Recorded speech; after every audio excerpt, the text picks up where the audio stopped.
2021, everything was going well.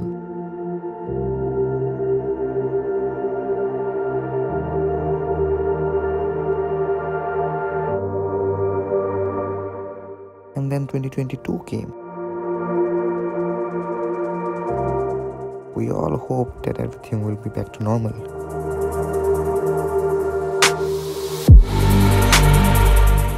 But no, COVID was knocking at the door.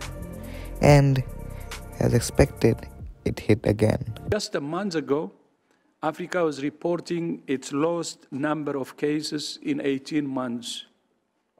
Last week, it reported the fourth highest number of cases in a single week so far. All this took a toll on me.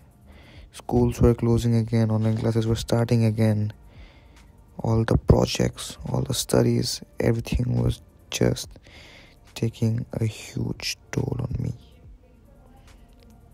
So I decided I need to do something about it.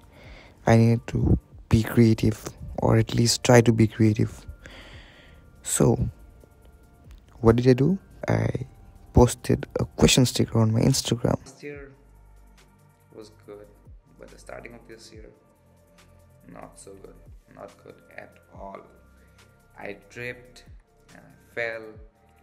I sprained my ligament, so I couldn't walk for a week.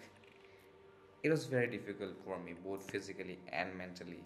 But I was thinking of starting like a new chapter in my YouTube channel, if that makes any sense. By new chapter, I mean a new type of content, more lean towards traveling and exploring places. But Omicron hit and I couldn't travel, so it was very hard. So yeah, how have you guys been? We are meeting after a long time. I hope you are good. So yeah, before we start the year, well, we did start the year. Before we start the year on YouTube, I'll answer some of you guys' question. I just posted a question sticker on my Instagram and the question started flowing in. So yeah, let's start the year, YouTube year, with some questions. So and I'm just hoping like this year goes well. The first month was very bad for me. I hope the next 11 months go well, and if this COVID shit just stops, we can travel again and new bangers will be coming. I have been promising that since the last 6 months, but COVID. I'm gonna get demonetized. I'm not even monetized. Why did I say that? We're rolling. Let's go. Audio sync. 1, 2, 3. So let the Q&A begin, right? So the first question we have is very predictable. Any specific goals for 2022? And as I said earlier, I just want to travel more. Like this school shit is really messing me up. I'm not into studies that much. Well, nobody is, but my field is totally different.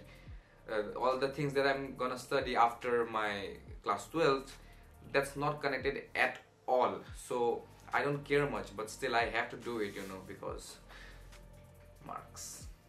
So yeah, I want to travel places, I want to explore places, I want to take some banger photos, take some epic videos. That's my goal for 2022. Just travel and explore. How was the year? By that you mean 2021. It was actually the best year of my life. Like, to be honest, it was the best year of my life so far. Well, because I learned to drive, and I drove. I became very close with my friends. They helped me a lot, both mentally and physically. Yes, I was a little bit not on the happier side, but they helped me a lot. Thank you guys, I love you. Aww. So yeah, it was very good for me, and I just loved the year. It was like 2021 was the best so far. Moving on, how did you know that the theme dark and moody is best for your page? Well, finding a certain theme is not an easy task. Like, you have to click pictures or videos, whatever you do, just you have to find your niche, the thing that you like. Suppose, for example, you might be a person who is more into colorful stuff, bright stuff, so that will be your niche. You'll love colorful, bright pictures. But me personally, I am more lean towards that white and black color palette. As you can see, this wall is gray and I'm wearing all black, and my videos are color graded very moodily, if that's a word. So yeah, I'm really lean towards that moody and dark theme. So that's how I found it. Like I experimented with a lot of different themes when I started out. I experimented with a lot of greens, a lot of blues, warm tones. So yeah, I did that, and finally I was in love with the moody theme, and that's how it is. This is my Instagram, by the way, all moody. Yep. More photos coming soon when I can travel again. Do you take pictures in your iPhone? Yes, I do. This thing is a piece of a camera. Good job, Apple. Like, it takes so good pictures. They are very dynamic in range. It exposes the shadows and the highlights very well, so I don't have to do stacking, which I do in my camera. So yeah, as a run and gun thingy magic, this thing, it works very good. Well, this is one picture I took with my iPhone. Really good. Like, a lot of people couldn't tell that it was an iPhone photo. Everybody was like, is that 16mm on your camera? No dude, I don't have a 16mm, that's my iPhone. So yeah, iPhone, good stuff. How was your mental health in this year compared to 2020? We all know how that went. Yes, we did. Yeah, 2020 sucked, really. I was so up at that time. I was just sitting in my chair for like 4 to 5 hours and doing nothing, just staring into blank space. That was how it went. But 2021, as I told you earlier, the best year of my life. And that was a very good question. I loved it. I love you all. Tips for starting photography. Well, tip number 1, always shoot. It doesn't matter what you are shooting, it doesn't matter how it's turning out, just shoot. Because you know, like, photography is something that you cannot just learn in one day, or a course can make you learn photography. It's something that you practice and practice. I started photography 2017. I'll just put some images here. If I find them, I just said found. I don't know why I'm fumbling so much. Shit, cut this thing. Okay, so here are some pictures if I can find them. So I took those photos with my father's iPhone 6. Yeah, it was 2017, and I started that way. Like, I was in love with cameras like from the past 10 years or so. Like, when I was little, we had a film camera, so I used that film camera. So yeah, I was interested in it. So if you are interested in photography, just do it.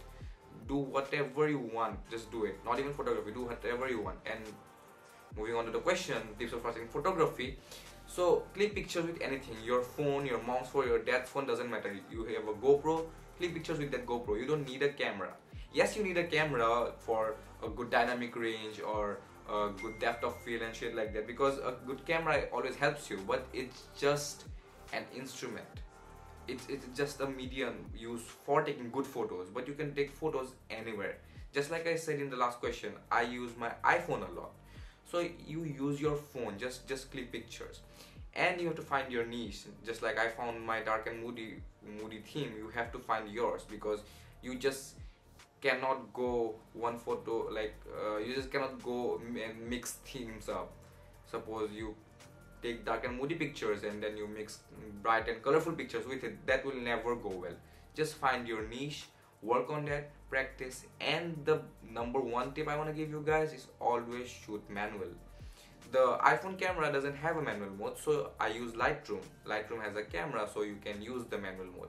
But Androids, they do have manual mode built in, so you can use that. And whenever you buy a camera, always shoot manual. It will give you all the control over your camera. It's very hard and fascinating when you start, but it will get easier, and you will be up and running before you even know it. Moving on, the next question. Best moments of 2021.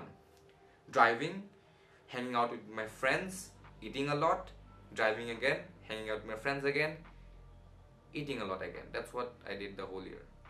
I didn't study at all. Fuck studies. YouTube income. I am not monetized till now. I need 1000 subscribers, but YouTube didn't have this policy a few years back. So I started my channel in 2017 or 16, late 16 I guess. So I earned $30. Yeah, I did it. I earned $30 from my YouTube. And if you want to know about other income sources, that's not the question, but I still want to address that because a lot of people ask me that, do you buy your own camera gear and stuff? So I do freelance photography, so I earn through that, and YouTube is just a hobby, you can say. But I'm gonna take it seriously this year, I promise. And then how to work with one single client for a long time. This is something I struggled with when I started out, because I used to have gigs and I just saw that client one time, and that's all. I couldn't hold that client for a long time. So every person is different, so every client is different. But what you can do is basically give them some free services, like, hey, I'm gonna, suppose that client asks you for a video and you have to say like, hey, I'm gonna give you 5 extra photos for free, 10 extra photos for free. So that attracts us humans. Like, everyone is attracted by free stuff, right? So if you give them some free stuff, or like a free re-editing of the video, like, they'll like you. And always over deliver. Suppose you are delivering them, take a hypothetical situation, you are giving them 5 photos and like you give them 6 or 7, plus you like cross their expectations. They were expecting a very simple minimalistic photo, but you give them a very high detailed professional photo. So that's called over delivering. All my clients ask for a simple video, but what I do is I give them transitions. I color grade them the way they like it. I worked for a pub once, so the pub was very dark and moody, and you know I love dark and moody, so I color graded that video in a very dark and moody way. So he loved it, and now I'm working with the client for over a year now. So that's how you hold your client. Just over deliver and under promise, but never over promise. That's very wrong, because if you promise him something that you cannot do, you will never get the client back. So just under promise. Just tell him or her that, yeah, okay, I'll try it, but you know what to do. Just over deliver. That client is gonna stay for a long time for sure. How to get clients?